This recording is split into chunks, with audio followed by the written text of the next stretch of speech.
Good morning, kids. Today, it's Swine here with you on Liberty Bowl. We're going to talk a little bit about old Trumpkins and, the raid on MAR-A-LAGO. Well, here you go.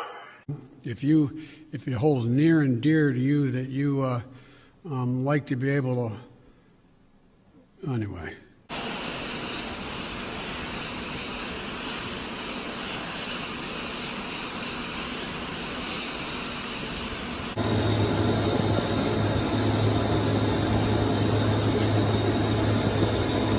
Mr. Vice President,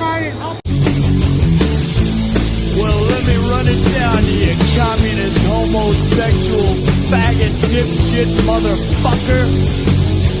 Fuck you! That's why! Just fuck you! That's why! So like I said earlier, we're going to talk a little bit about old Trumpkins, and the obvious game that's being played right now on the American people. It's pretty obvious this is just a fishing expedition, and it's just one more notch in the belt of the descent down the old Banana Republic hole. To me, it's going to go down with the old PP tapes, the Steele dossier. It's just one more, swipe at Trump by the establishment to try to prevent him from running. The timing couldn't be any more coincidental, right before the midterms when the Democrats just got crushed in the primaries.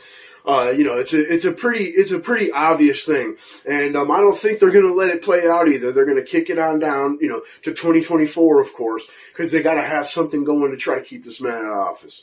Okay, even if you don't like Trump, you got to see the obvious problem here. You have government establishment lashing out at an outside establishment candidate, again, regardless if you agree with who the man is, personality, whatever, and just destroying the country to retain power. Okay, they're destroying the faith of the American people in law enforcement.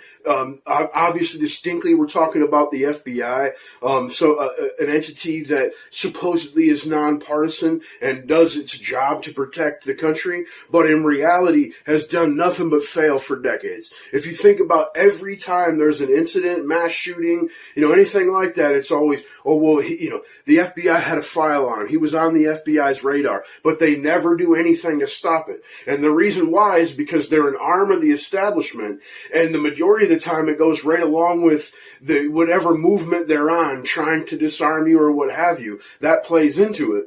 And then now that you got someone from, quote unquote, the outside or whatever, saying, if I get back into office, I'm going to put a stop to this, and then immediately his place gets ransacked.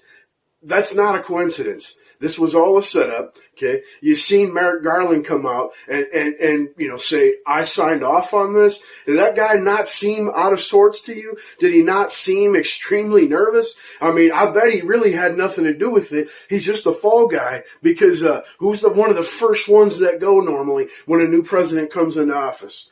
The motherfucking AG, man.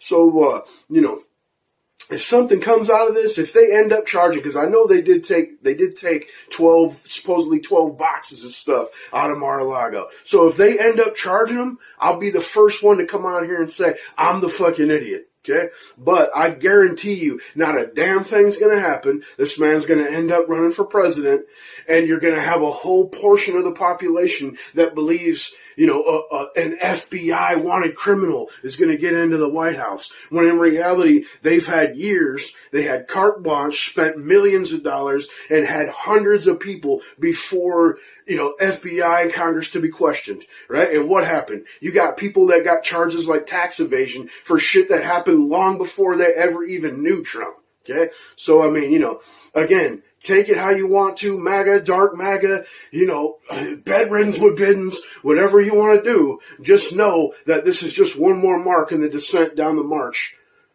of the end of America. Okay? So you heard it here. You know what to do, kids. Like, subscribe, share. Come back for some more of that bullshit. Smell you later. I was going to put him, idiots.